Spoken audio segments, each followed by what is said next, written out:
Hey everybody, this is Elaine with Larkin Lane Creations. Hope everyone is doing good out there today.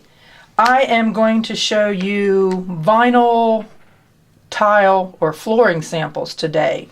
I have already kind of prepped these a little bit on the back because they do come with Armstrong's stamp of what it is, what the color is and everything. So all of these I've already, covered up and put some spray paint.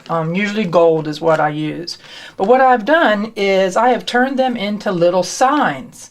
And again, you already know how much I like this bulky, chunky embossing powder. So I don't know, I seem to end up having a lot of wire that I've used in past projects around, and always I have stray beads. So I thought this was pretty good. I have given these to a lot of friends when I go on a retreat, or we gather together. I always try to give everyone a little something. So this is one of them that I've done. And remember, I've given a lot of them away already, so these are pretty much what I have left.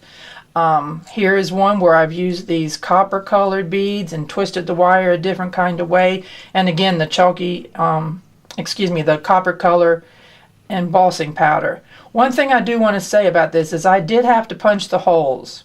Now, in some of them, I used that big giant crocodile punch. Well, because these were so brittle, it actually split them.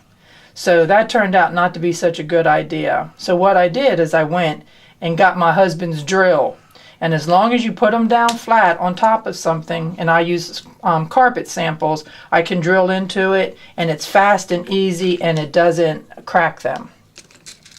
Here's another one I did. This wire is really thick. But again, I think that's really pretty. And then this one, believe it or not, is the wire off of a spiral bound notebook. And I just pulled it tight, and then these beads are kind of free flowing on here. They can go whichever way you want them to. And then the last one I have to show you again is some of that thick green wire. And laughter is like an instant vacation. You all have a good day. Bye.